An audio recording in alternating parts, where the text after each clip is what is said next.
Welcome to this Gŵyl Crime Cymru Festival event, and welcome to Aberystwyth. Croeso i'r digwyddiad Gŵyl Crime Cymru Festival hwn, a chroeso I Aberystwyth. Aberystwyth, the cultural capital of Wales, home to Aberystwyth University and the National Library of Wales, once home to Welsh princes.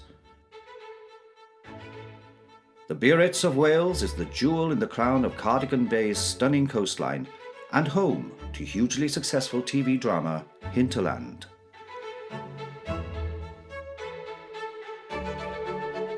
And now, the streets that have become familiar to fictional D.I. Mathias's many fans are getting ready to welcome celebrities from the worlds of crime fiction and crime drama. Because Aberystwyth is home to Wales's first ever international crime fiction event, Gŵyl Crime Cymru Festival.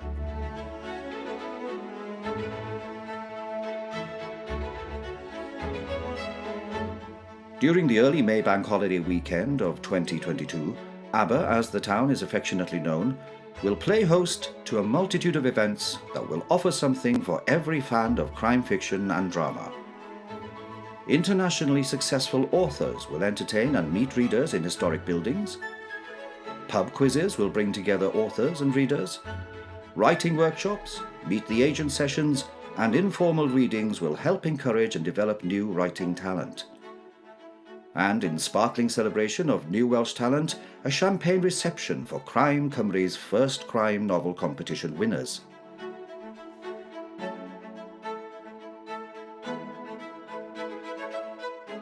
This will be an Aber Bank Holiday weekend like no other.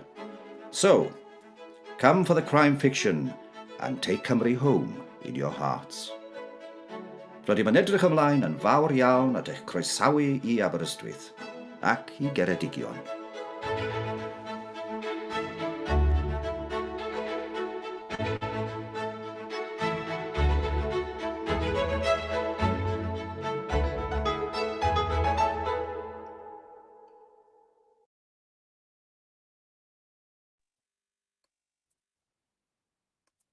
Well, good evening, and I think that is my cue to welcome you all to this next event of the evening.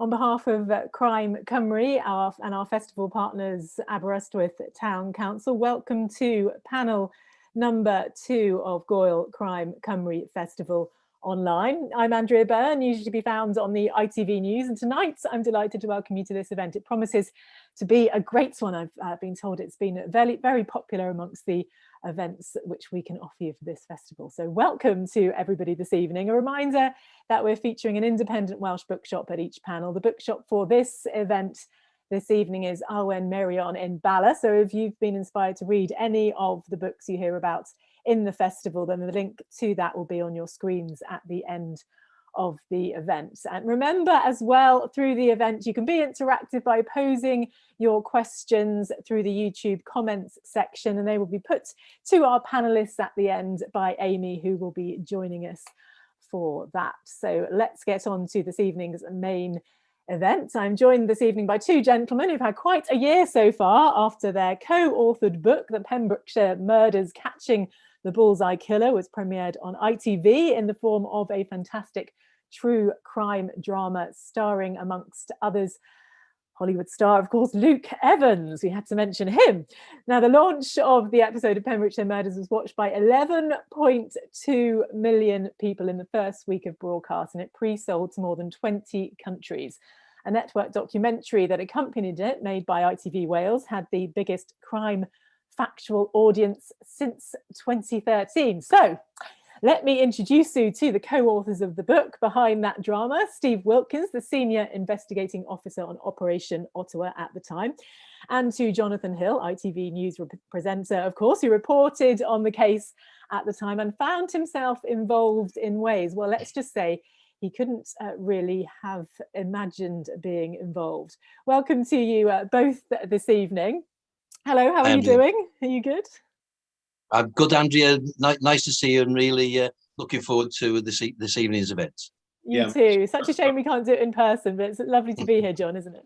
It is indeed. Yeah, I can't wait to tell you about our experience of the story, and also to answer any questions that people have. I'm sure they'll have loads of questions, and we'll be happy to answer anything. Yeah, I know. Oh, well, that's good. I know there'll be lots coming in. I've intentionally not said too much about the book yet, because I'm going to put you on the spot and ask for a little bit of a pitch, first of all, to just summarise what it's all about for people who are watching.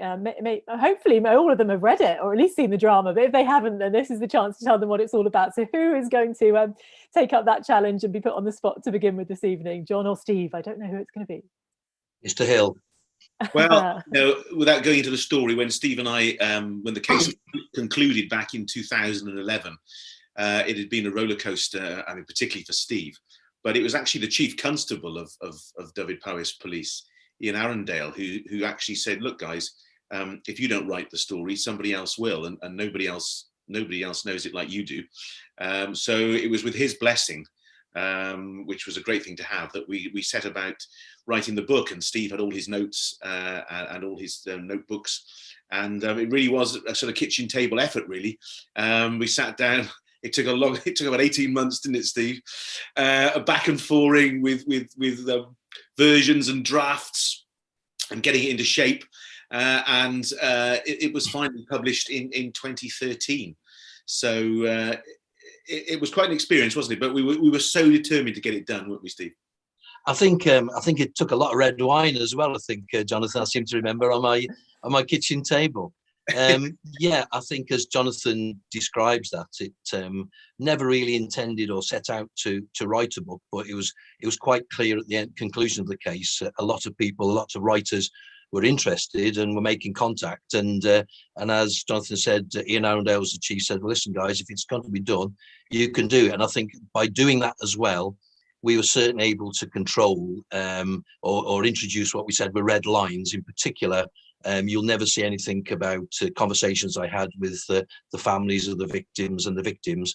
You know, those are things that will remain between myself and them, and will never see the light of day. So by doing that, we're able to tell an accurate story, but also to speak with the families as well, just to get their blessing in relation and to reassure them of how it was going to be written. I'm glad you mentioned that, Steve, because I know that throughout the writing of the book and equally the production of the drama, you both prioritised and maintained that sensitivity and respect for the victims in these cases and for their families. That was really important to both of you. So thank you for mentioning that. Now, the book opens with the verdict in court. The drama closes with that. So for now, let's go back to the beginning. What led you, Steve, to reopening the cases in question in Operation Ottawa? Take us right back to then. Well, I'd actually been on secondment from the force. I was a Dyfed-Powys detective, and 30 of my 33 years have been as a detective. And I actually went on secondment to the National Criminal Intelligence Service, where I was Director of Intelligence for the UK on serious and organised crime and how that impacts certainly across Europe. I then had the choice of staying with them or coming back to force. And at that stage, I wanted to come back to Dyfed-Powys then, initially as deputy head of CID and then eventually then as head of crime. But I wanted to look in particular what our response was to investigating historic serious crime, but also what our response was to investigating ongoing serious crime, because a lot of forces had introduced major crime units. Dyfed-Powys, for the listeners who don't know, numerically is the smallest force for police officers, geographically the largest in the UK. So resources are very, very tight, and a lot of people were dual hatted. But I just felt that at this time we needed to bring together a dedicated team to look at major crime, but also to look at our historic outstanding offences. And of course, the two double murders and the attack on the children at Milford Haven were the three most prominent. And I started to look at those, and obviously John Cooper was a person of interest at that stage, not a suspect. And I just felt that geographically these were so close together that there had to be some link. So that's really what started it. And then with a conversation with the chief officers, I decided then to conduct a review of those offences. And the double murders, of course, being the couple, Peter and Gwenda Dixon, on the coastal path, and brother and sister Richard and Helen Thomas as well. John, what led to your involvement with the case? Because you actually had been looking at it for a crime series, which you were involved with and had been for some time for ITV. Well, it even goes back further than that, Andrea. When I was 19, I was camping with some friends down on the coastal path, and it was just in the aftermath of the murders. So it was the end of my first year in university, and I was down there with two mates, and the activity was still massive. And I can remember, there were helicopters buzzing about and people being questioned, and there were posters up of this scruffy man that was the best suspect that officers had, the wild man, as it was referred to. And it just caught my imagination. And then roll forward, my in-laws lived on the coastal path as well. And it was something that would always come up over conversations over Sunday lunch, wonder what happened to the Dixons in Littlehaven. And then, as you say, Andrew, I was working for a crime program on ITV called Crime Secrets. And I was always fascinated by the two unsolved murders. And I suggested that we did a program about them. And at the time, I just assumed these were cold cases and put a call in, as we would, to Dyfed-Powys Police. And surprise, surprise, I said, got an invite to come down to headquarters. They wanted to have a chat. All very interesting. I'd never clapped eyes on Steve Wilkins at this point.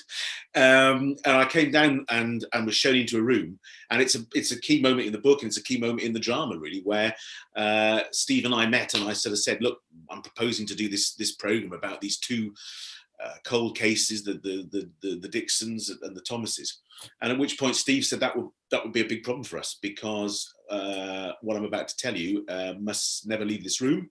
Those are not cold cases, they're actually active cases, and we're reinvestigating and reviewing those crimes. And I remember, it was a heart-stopping moment, because suddenly, this story I'd always been interested in was alive, very much alive. And so Steve and I we had to make a judgment, really. He took a leap of faith, as it's called in the book, the chapter, and trusted me. And I kind of trusted Steve. So Steve said, look, well, can you just abandon this program or put it on ice? We'll give you another story to do. And if you do, then you can have the inside track on the story. And I thought, well, it's no choice really. I had to go with that. And so we sort of struck this deal, and it's a key moment in the drama, where across the table we kind of said, okay, we'll trust each other. And from a point of view of two strangers, then a friendship began, a very professional, working relationship, but also then a friendship.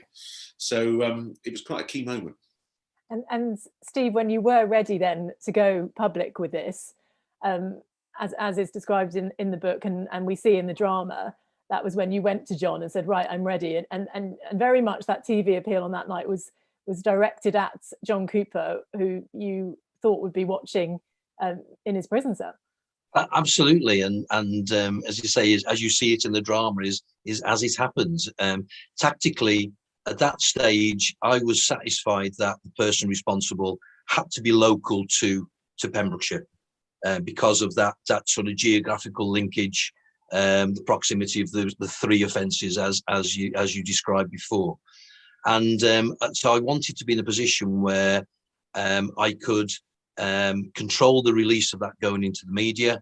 I didn't want to have the activity around the investigation at an early stage, because there was things I needed to do, and that John Cooper had become far more interesting as a person.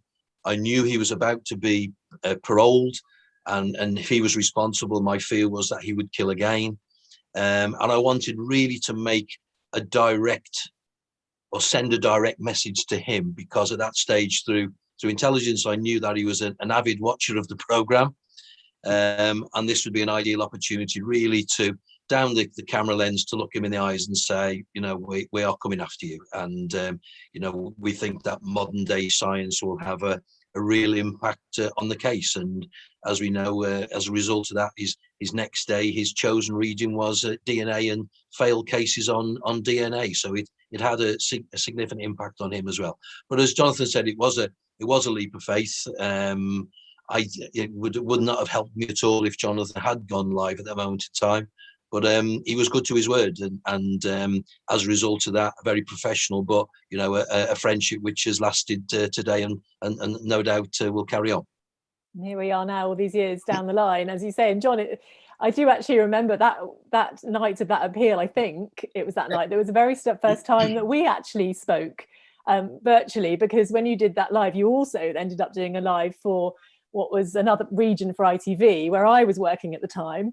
And that was because Peter and Gwenda Dixon were from that area of the UK in England, the Thames Valley area. And actually, this was before we knew that I was going to end up presenting with you side by side, actually, a few months later. But that was the first time we met, was through that live, I believe, wasn't it?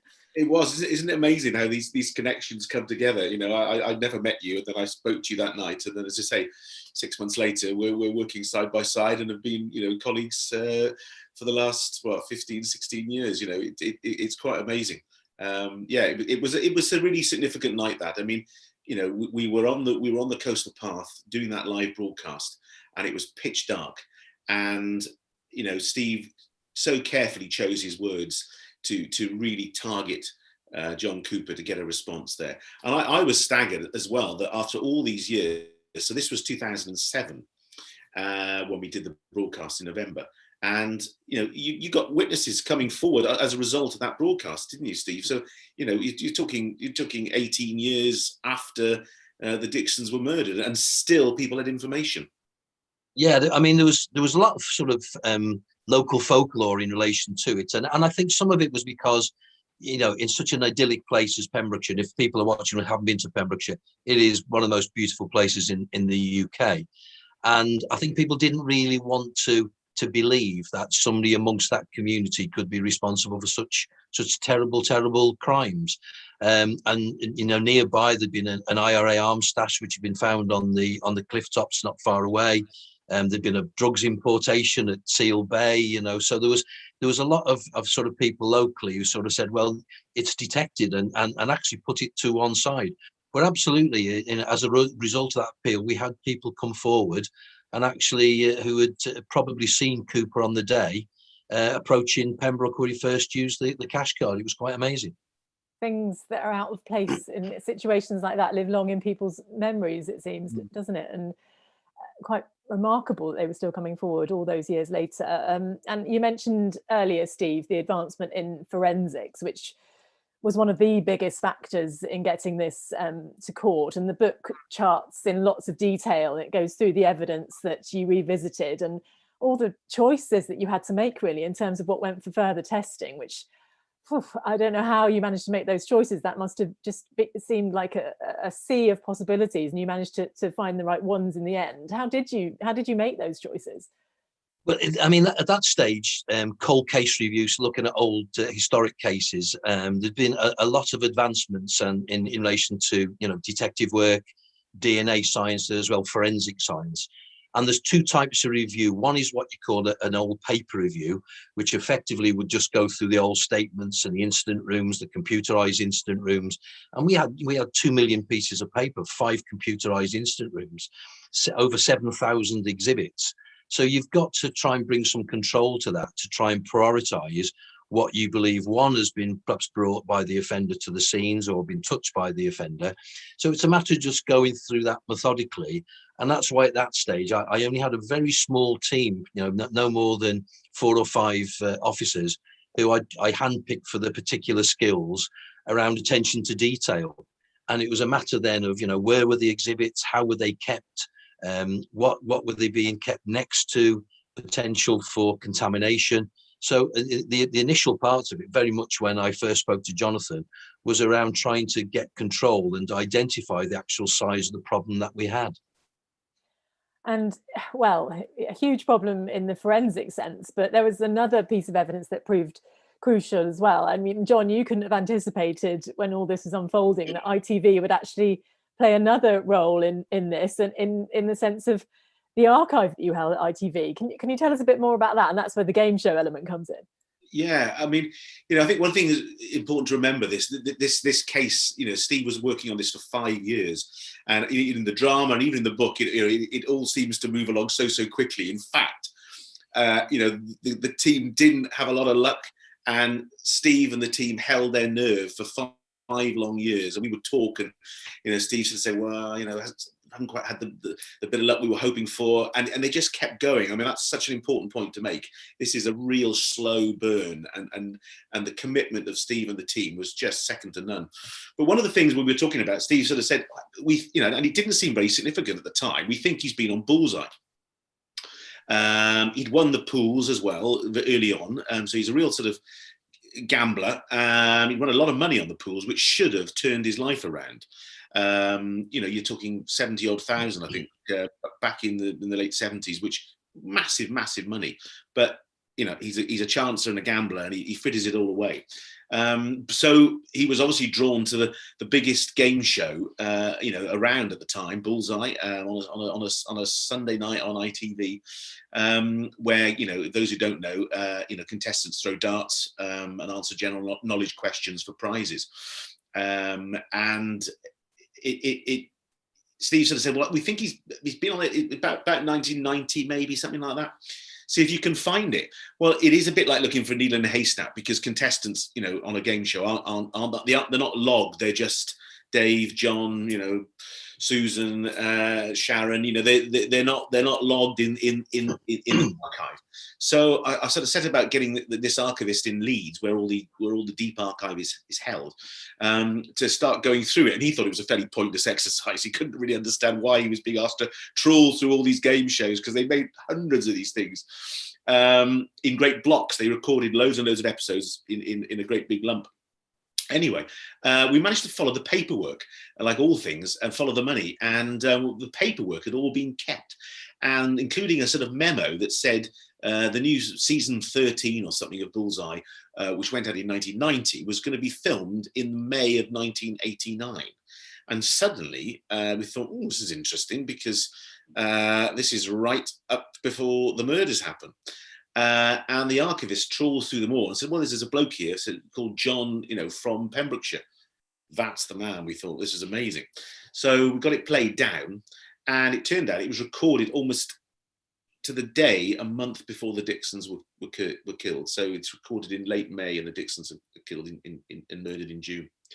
And when it played down, it just struck me how much he looked like the wild man, which I mentioned earlier, the scruffy guy, which was that suspect back in 1989, who was seen using Peter Dixon's cash card at a bank in very good sighting in Haverfordwest. It was early in the morning, so nobody else was using the cash point at that point. So they were able to say that the person who saw the wild man using the cash point, you know, was definitely the person with Peter Dixon's cash card. And it was only a sort of 3/4 look. The sketch was not a full frontal sketch. It was over his right shoulder. And I remember we had this picture to hand, and I put it on the screen, and just like you do, you know, with a video recorder or whatever it is, a DVD at home, you know, you get a freeze frame, and we just went through it and stopped Bullseye at the moment when John Cooper was there, and we put it next to the Wild Man sketch, and well, bingo. And I can remember ringing Steve up and saying, Steve, you've got to see this. And if you want to pick up there, Steve, it was quite a moment, wasn't it?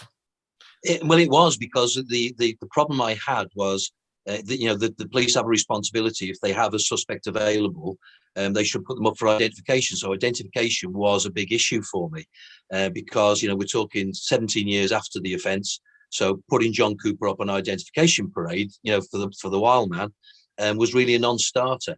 But I hadn't got a photograph of him at the time around about the offences.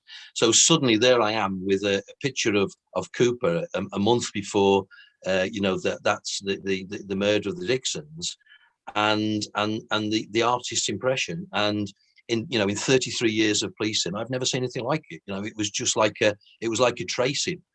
So suddenly we had this fantastic image, and I remember the call from Jonathan. And it was, wow, it was just like one of those eureka moments. It's a fantastic piece of evidence. And where were you in the timeline of this? Where were you in sitting down with John Cooper and questioning him? Well, as Jonathan said, is that the first sort of 18 months, 2 years was very much around, as we described before, was managing the forensic issues.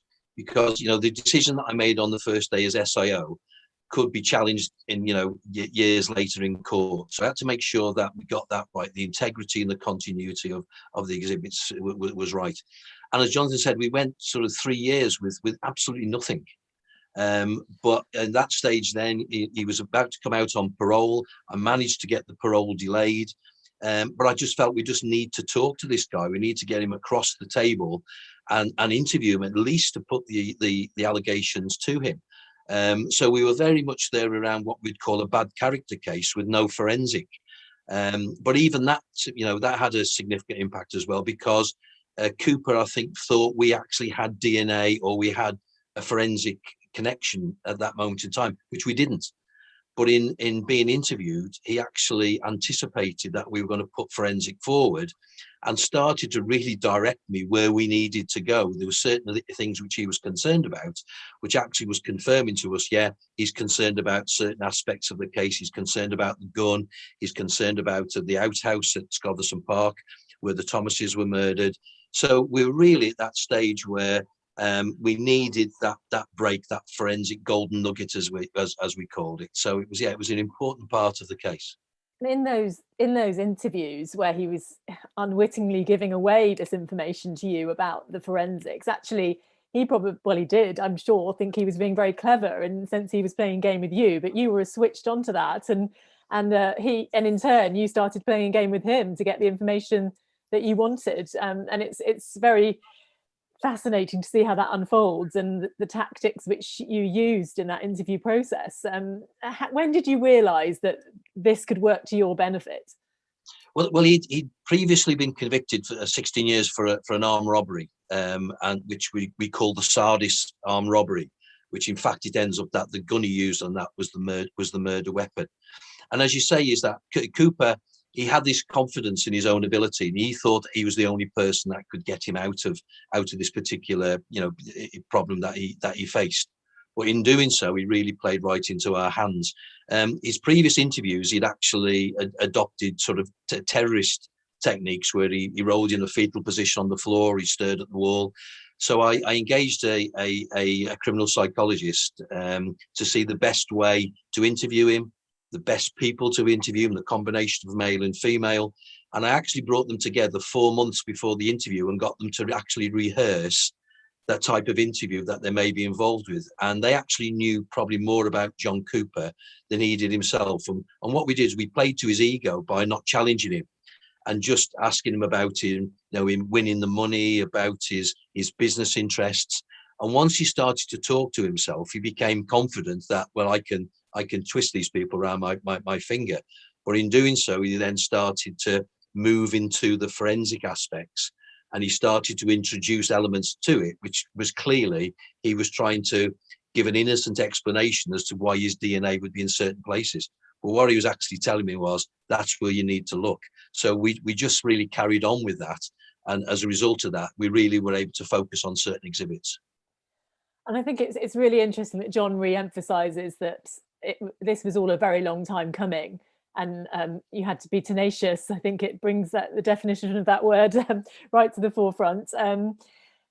When from those interviews, that then led you on to looking at certain pieces of evidence again, and then we come to some crucial moments in the investigation, as is seen in the drama, where you are told to stop your car because there's some information coming from forensics which you are not going to want to be driving to hear.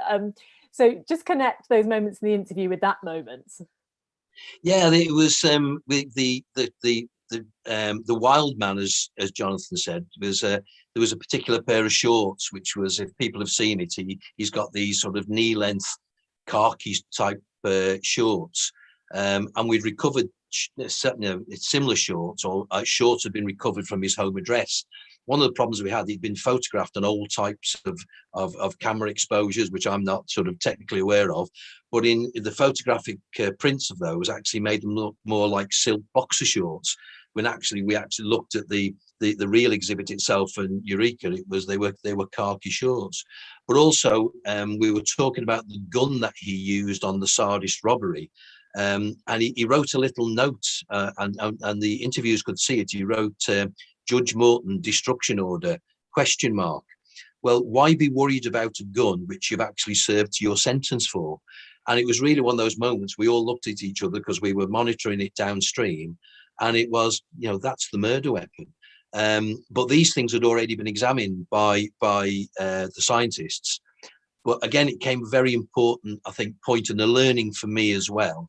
I'd very much tried to keep the scientists at arm's length, when in fact, when we actually sat across the table, and my view of an examination was totally different to theirs. And they started to be able to say, well, this is a detective's view and this is a scientist's view. And when we did that, particularly with the gun in particular, we had recovered Hammerite paint from his shed. The barrels had been painted with Hammerite paint, and I asked them, have you looked under the paint? Because there was a murder in South Wales where there had been blood on the skirting board, and they'd taken the paint off, and they found blood underneath the paint. So they did that, and then, as I think people know, is that we found Peter Dixon's blood on the barrel and the breech end of this shotgun, and suddenly we had the murder weapon. But as it happens on the TV is what happened. I was driving, and Angela phoned me up, Angela Gallup, and said, Steve, are you driving? Yes. You better pull over. Well, I'm okay, I'm on hands-free. No, Steve, I think you better pull over. And then she said, I've got your golden nugget. And I think I proposed to her, or certainly told her I loved her, because, suddenly we had that piece of evidence that when you put it in the middle of all the circumstantial evidence, it was a really strong case against him. And John, were you getting updates on this sort of behind the scenes? And you must have been thinking, oh, this is getting really close now. Yeah, I mean, when you embark on these things, you think, God, wouldn't it be amazing if Steve and the team could crack this? And then years go by, and you still sort of hold the faith. And then it started to come good. And once they got that one breakthrough, they started to come thick and fast. And I remember Steve sort of updating me and saying, you never get. And what's amazing is when you look at all the cross connections to the case. So from the Thomases to the Dixons to the children that were sexually assaulted, the connectivity. I mean, there's a chart in the book here, and when you look at it, it looks incredibly complicated, but when you break it down, it's incredibly overwhelming. You realise that Cooper's print, for want of a better word, is across all those three crimes, and the connectivity is extraordinary. And Dr. Angela Gallup says, in her mind, it is the best forensic case she's ever worked on. And she's worked on things like Stephen Lawrence case, Rachel Nickel. I mean, she's worked on massive cases. But from a forensic scientist's point of view, this is a case that is right up there, because you've got DNA, you've also got fibre evidence, and the connectivity is just extraordinary. So yeah, I mean, Steve, Steve was updating me. And that's when we started to prepare then to make a documentary, because you thought, right, we've got to be ready when this goes to court to lay all this incredible work so that the public can see what's happened. So we were filming throughout that sort of 5-year period with Steve and the team, picking stuff up. His arrest, which was caught on camera, which was an incredible moment, Steve, wasn't it? Absolutely. And it was quite amazing, because it's in a small town called Letterson, and while this is going on, this guy's being arrested for 4 murders, 5 robberies, a rape and indecent assault, and there's a guy walking past with his dog, totally ignoring it, like it was something that happened every day in Letterson. But it was, as I think as Jonathan described, the forensic actually came to a point where I had to really sit down with the scientists and say, we need to be able to present this in an understandable way, because scientifically there's ways of describing things which, for the person who's not really involved in forensic work, sometimes it's difficult to understand. So the chart was very much a pictorial way of showing all the links. We recovered fibres from his sweepings off the floor in his shed, which were matched to fibres in the underwear of the rape victim, to fibres which were on the branches which were covering the bodies on the coastal path. And it just became a real web of connectivity and an absolutely overwhelming forensic case. And John talks there as well about the connectivity between the cases, and it's emphasised in the book and in the drama that you were absolutely adamant to have the sexual assault cases included in that, because you saw it as the mortar that held that connectivity together as well, Steve. Absolutely, and it was quite a hard battle to get that through, because the CPS really were reluctant to have that particular charge, the attack on the children, with 2 double murders. But for me, there was 2 things. One, when you actually looked at the murders on the coastal path, shotgun, sexual element, rope, rural area, Scoverson Park, shotgun, rope, sexual element, rural area. And then the children were attacked in the field right next to Scoverson Park, within 200 yards, where there was, a firearm, sawn-off shotgun which was discharged, robbery, sexual element to it. So to me, that the 2 bricks were the double murders, but the mortar that brought them together geographically was the attack on the children. And also, I'd been and spoken to those victims again. And for me, for them not to have justice was just unacceptable. And Jonathan spoke about, it went on for 5 years. Yes, it went on for 5 years. And at no stage did the team lose that focus or that determination to reach a successful conclusion. And certainly my motto is that, if we can't provide that commitment for the families and the victims, then we've got no right investigating it. And that's why that team remained focused all the way through. Must be incredibly proud of that team. I can't really imagine what it would have been like in court, particularly on the day of the verdict for you all, and particularly you, Steve. How nervous were you at that moment? Did you really think, I guess in any case, right up to the end, it can go either way, but where did you sit on that? Or how did you go into court that day? What were you thinking? Well, the end of the day is that for 5.5 years, as the SIO, I've had total control of that investigation. The decision making, the policy. I've got the most, as you said, the most fantastic team, and they were the ones that did the work. I just had the privilege of leading that team. And suddenly you go into court on the first day and you're handing that responsibility over to somebody else. And it went on for 10 weeks. And then when the jury went out, I don't think that Gerald Elias and his team was absolute privilege to see them working. But I knew that the result was going to come back that day, because we knew that the jury had ordered the lunch every day for 10 weeks, and that was the first time that they hadn't ordered the lunch. So we were pretty certain that they were going to come back and give the verdict. And when the one of the team came in and said the jury's back, I just spoke to the team and said, whatever happens here today is that, we will not respond, whether it's guilty or not guilty. We will receive it with dignity. And when we went in, then it was just a matter of, so the jury came in, some of them were already crying, and it was the right verdict. John Cooper had actually challenged us by saying, hear the evidence first, and I was quite proud that a jury from Wales had heard that evidence and unanimously convicted him. The relief you must have felt at that moment, John. Yeah, because we were both doing a programme that night, Andrea, weren't you? You were at Swansea Crown Court, and I was actually down in Littlehaven, overlooking where the Dixons were murdered. And it was a real profound moment. I remember there was nobody else there, and I was just waiting, and then I got a text from Steve saying guilty, all counts.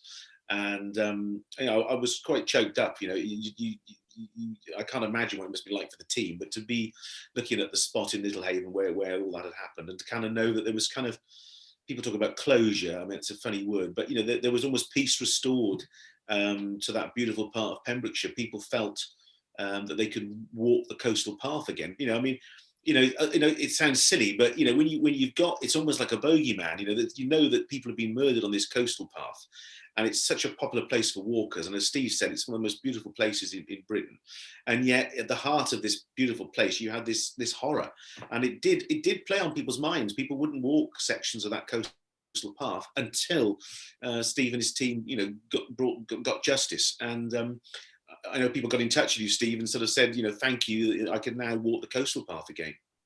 Yeah, it was one of the. I mean, my phone was like a demented microwave going off and pinging, and there was a couple of messages that came through, and one actually said that I haven't walked the coastal path for 20 years, but this weekend I'm going to go there for the first time. And as you say, it was quite emotional when you sort of you're on your own and you can reflect on the hard work of the team, and the fact that the families, the victims have now got justice. It's something which will live for me the rest of my life. Quite remarkable, and something else that will no doubt live with you both actually for the rest of your life is the kind of the weird surrealness of having people play you in a drama, a primetime drama. I mean, so let's talk about just the drama, as we've got a few minutes to close now. What was that like when you were cast in it? I mean, obviously, again, this is something that came about over time. It didn't just sort of suddenly happen. But that moment when you found out who was playing you in the drama, for both of you, what was that like? Well, crikey, for me, Luke Evans. I just wish they'd got somebody a bit better looking, actually, Luke Evans. And those, as you can see, where people say we're doppelgangers. It probably more like Johnny Vegas playing me actually than Luke Evans. But no, very humbling, fabulous guy. All of the cast, met them all. We spent a lot of time with them during filming, and I think they were quite moved themselves because it was the first time they played a real crime. But the sensitivity they did it with, I think was remarkable, and I'm very thankful for that. But yes, Luke's a lovely guy and was highly professional. Yeah, it took longer to get the drama made than Steve did to solve the case. So we were trying very hard from 2013, to get people interested in the book and in the story. And it's funny, in your opening film there, you mentioned Hinterland. Well, actually, it was the director and the producer of Hinterland that were behind the Pembrokeshire murders. So that's another bit of connectivity to Aberystwyth with. But yeah, it was, as Steve said, to see the sensitivity and the accuracy and the attention to detail that went into making the drama, because it is such an incredible story, and people who haven't read the book and just watched the drama sort of say, well, God, it was an amazing story, but how much of that was true? And we were able to, Stephen, it's all true. It's all true in terms of the facts and the main blocks of the case. Those are the things that Steve and I were absolutely adamant that there was the red lines that Steve talked about that couldn't be played around with. So the twists and turns of the case are absolutely all there in the drama. And I think, I thought they brought a lot, so much of it was actually filmed in Pembrokeshire at the exact spots where the murders happened, and a lot of the locations were very, very accurate, really. And it was a great experience. They filmed it just before lockdown, and the wrap party when it was the day before, or the Friday before Britain went into lockdown. So it was, nobody really saw this sort of coming down the road, really. So it was amazing they managed to get it done so that it could be edited actually then in lockdown and played in January. And as I said right at the very beginning, the book starts in the courtroom, the drama ends in the courtroom. And Steve, for those eagle-eyed people who have seen it, you appear in a little cameo in the gallery in the courtroom at the end. Yeah, I'm actually with my wife sitting next to me, and my youngest stepson Kieran, and we actually were, unfortunately, there were some people who were obviously actors and were actresses who were there for a couple of days. And then suddenly some of the crew came in and hoiked three of them out of them and said, right, off you go. You three come and sit here. And so we were surprised as anybody else. Oh, so that wasn't actually planned. You didn't know that was No, it happen. wasn't. No, it was virtually within seconds beforehand. And I felt so sorry for the people who've been sitting waiting. It was, and the courtroom, I have to say, is, for me, that was quite an emotional, because that was so accurate. What you saw was virtually a total rerun of part of that court case. So yeah, I'm sure the people who got removed would have thought it was very well deserved that you took their place, Steve. There's one thing I just wanted to end with before Amy comes on to ask some questions from the audience. And I suppose it's not a particularly positive note, but it is a sobering one, which is that after we've discussed all of this, it could be that if you watch the accompanying documentary to all of this as well, that John Cooper could have had another victim. John or Steve, who wants to pick up on that? Because it feels like there could be more to be told here as well. Yeah, well, I mean, there was a lot of speculation, which you were after about other offences, and I can give people reassurance that I did look at sort of connectivity. Unfortunately, two of those cases in particular, one at Llangolman and another one which was Florence Evans, they were coroner's cases, so there was no forensic material available to actually compare with. And even faced with that overwhelming forensic evidence, Cooper admitted nothing. So certainly in relation to Florence Evans, that troubles me greatly, because John Cooper introduced Florence Evans into his interview. And as I spoke to you before, he tended to bring things up which he thought he needed to defend. So why introduce Florence Evans? And I look back at that, and that troubles me greatly. And John, that's a little plug for the accompanying documentary. That's something that's discussed in that, isn't it? Yeah, it is. Steve, we took. It was really interesting in the archive again. When I look back at it, we'd done a report on the death of Florence Evans, and all her family and friends thought there was just something strange about it. And at the time, it didn't seem like a very significant story, but there were just so many things that were odd about when they went to her house. Little things that if you know somebody very, very well, you just know they're odd. She was found in a bath of water when she never, face down, cold water. She never took a bath. The heating wasn't on to heat the water. The cat had been sort of shut in. The cook had sort of been turned off. All these strange sort of things that the people who knew her and loved her thought, this just isn't right. But obviously, it at the time it seemed like this is a long, long time ago. It seemed like an accident. And you can see why in this quiet, beautiful rural part of Wales. Now knowing what we now know, and that Cooper was probably a handyman, as Steve says, it's greatly troubling, and we go into that in the documentary. So I think it's still available on the Hub. It's called The Pembrokeshire Murders: Catching the Game Show Killer. It features Mr. Wilkins, of course, and the team. But you get to see the real people, and Gerard Elias, the brilliant QC who prosecuted the case, gave his first interview. Dr. Angela Gallup, the amazing forensic scientist, she's in it as well. And also Don Evans, one of Steve's predecessors, who had the misfortune of being a detective on both the Thomas case and on the Dixon's case. And his frustration at doing his level best but not being able to solve this case really comes through. And he's well into his 80s now, but he gave a brilliant interview.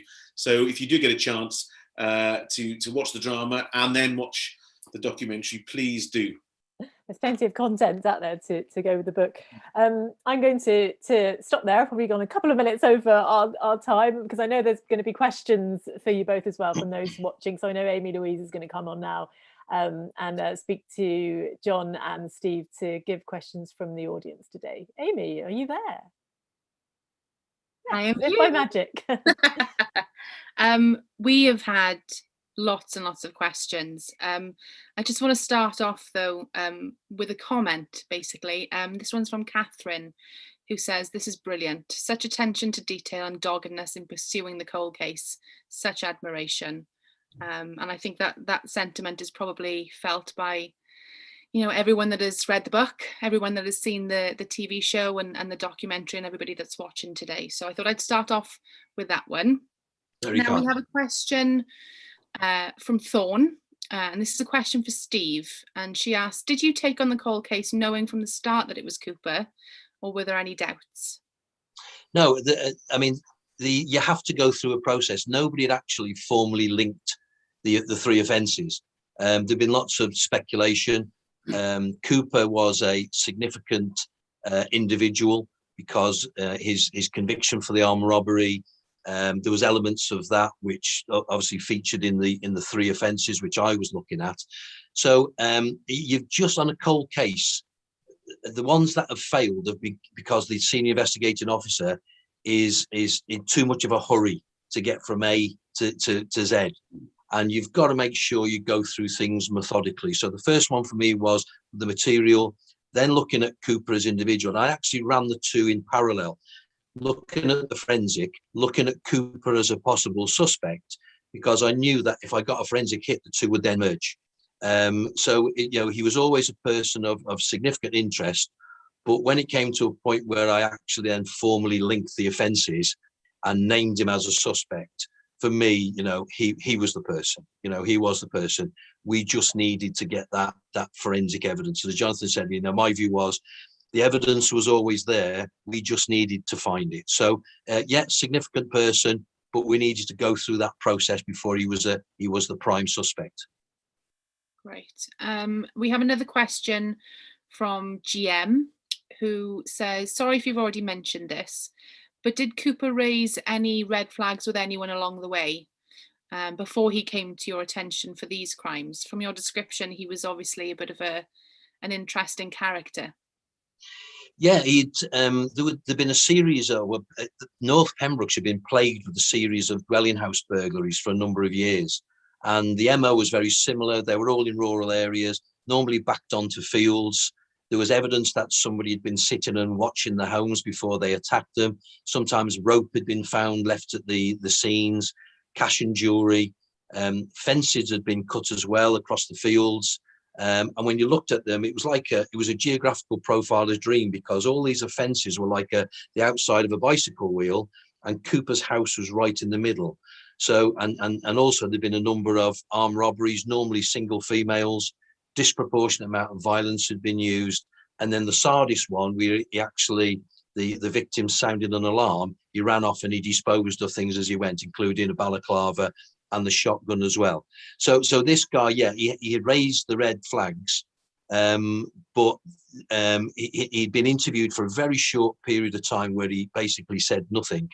But it hadn't been moved on during those preceding years.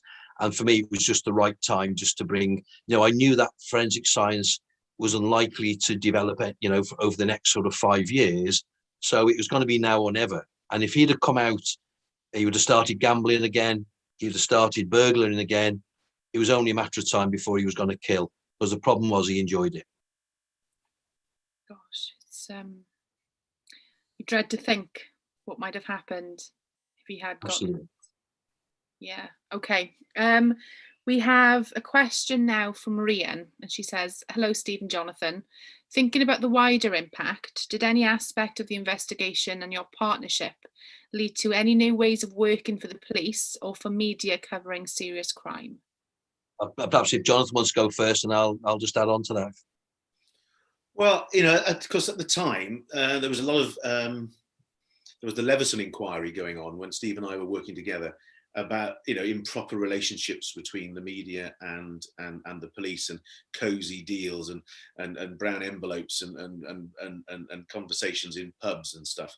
And although Steve and I are now firm friends, the relationship was always professional, even through the whole of the case.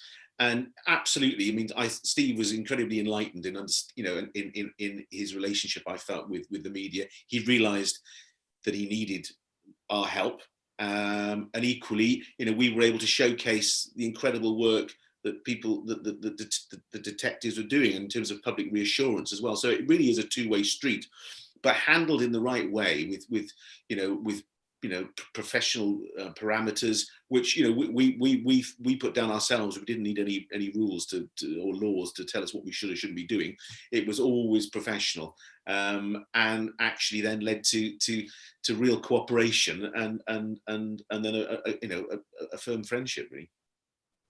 I think from my point of view is that I was very much a supporter of the media. Yeah, it's a difficult job. There's times where as police we get it wrong. There's times we get it very, very right. And I think, if we are justly criticised, then so be it. Because, I also know that we can be sort of praised for the hard work as well. I was lucky to have a chief officer team supporting me in the police authority, who were very happy that as long as we maintain that professional relationship, that he was going to be good for the investigation and good for the force. I've worked with chief officers who are not that enlightened and really try and keep the media arm's length. And I think that's a great mistake. And they tried perhaps sometimes to hide behind the Leveson inquiry, where, you know, Leveson inquiry was about people from each side of the fence who were acting badly and acting dishonestly. And whereas the vast majority relationships that I've had with the media have been very rewarding, and you know, the police need the media. We need to make those appeals, and you know, we struck on the start of a professional relationship, and we covered other different things. And you know, my plea to the police service is to make sure that you work professionally with the media, because you know, we do need you. Brilliant. Okay, so we have 2 questions from Sue. So I'll ask the first question first, and then we'll come back to the other one then. So what was Cooper in prison for while this investigation was ongoing? And what made you home in on him? Were you just looking for evidence that would firm up your suspicions? Well, he was in prison. He was convicted of I mentioned it before, this Sardis armed robbery. It was a bungalow in a small village called Sardis. A lone female was confronted by a man with a balaclava, disproportionate violence, hitting her around the head with a gun. He threw a television at her head, tied her hands up, and that was right in the middle of that series of burglaries that I described before. And it was like the Hansel and Gretel trail. As he left, he was disposing of you know, pepper to put down for dogs, gloves, you know, shoes, shotgun, balaclava. And this followed a route which went towards his home. And the officers who were actually involved in that original investigation went to his house. And whilst they were at his house, they noticed property in the house which had been stolen from some of these burglaries. So that's why he was first arrested. He was convicted of the burglaries. He was convicted of the Sardis armed robbery. And then he was in prison whilst I actually opened reinvestigated the double murders and the attack on the children. So he was, you know, in prison, but about to get parole. And, you know, and clearly, because of, I said, his MO, because of his geographically where he was right in the epicenter of this offending, he was somebody that was of significant interest. So he was somebody that was well on the radar, but you've got to get that evidence to bring a strong case. And I suppose then that links to Sue's second question, is do you think he's responsible for other crimes, but he just hasn't been linked to them? I'm a great believer it's very rare that you get caught for the first thing that you do. And certainly I've got no doubt that when they searched his home, we found 500 sets of keys in his cesspit. You know, those are keys. A lot of those keys came from houses which he had attacked. You know, and he kept mementos of his offending because that gave that control he had over his victims again. That's why he kept the shorts. You know, he was still wearing those shorts, you know, which he wore at the time that he murdered the Dixons. So yeah, he's certainly in relation to volume crime, and yeah, definitely.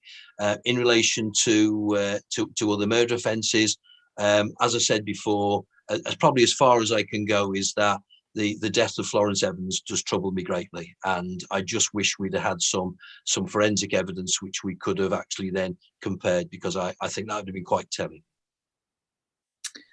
Great. We have a question from Carolyn, who asks, how do you manage to stop getting downhearted about a cold case with no leads? And how do you keep your team upbeat and to keep them searching for new leads? Crikey, well, people that know me and work with me is that, you know, I don't embark on a case if I just think that we're going to, you know, fail to find justice for the victims. And when I get the team together, I start off by telling them that there's no greater responsibility, you know, for a detective to investigate the circumstances of the death of another human being. And I mean that. That's something that we actually live by. And you know, if we're not prepared to put those hard yards in, we're not prepared to maintain that focus, then we've got no right in representing the victims and the families. So, and I had a fantastic team. You know, as the SIO, you will always get the accolades because, you know, you're the one that the public face of the investigation. This was detected by a team, a skilled, totally dedicated team, and at no stage did that focus wane at all. You know, there's lots of times we did things as a team, we socialized as a team. You know, there was lots of times that humor was a big thing as well, just to get you through the day. You know, family, you know, going with the family, going to the children's sports and things like that were very important to me, that we didn't miss those. But at the same time, you can carry on that momentum of the investigation. So no, it was that was never really a problem that I found in maintaining that focus and the team's commitment. I mean, that's what Sorry, struck me. You know, I won't spare Steve's blushes here, but Steve's a natural optimist, and the energy that he brought to that investigation was extraordinary. And, you know, even when, you know, lesser people's heads would have gone down and kind of, you know, become despondent. But Steve, with a great sense of humour, kept everyone's heads up and was always optimistic, even when people around him weren't. I think that comes through in the drama, really, because, you know, Luke doesn't tolerate anybody in that team sort of being a bit despondent or being a bit downbeat. You know, it's all upbeat, and Steve just remained, you know, totally optimistic. Brilliant. I suppose that leads quite nicely into Bethany's question. So how has this case impacted on your lives? Crikey, well, unfortunately, you know, two of my team suffered post-traumatic stress disorder. I had some counselling for PSD. One of the team actually left the police service. One unfortunately suffered health. My marriage broke up very soon after. You know, I'm happily remarried now.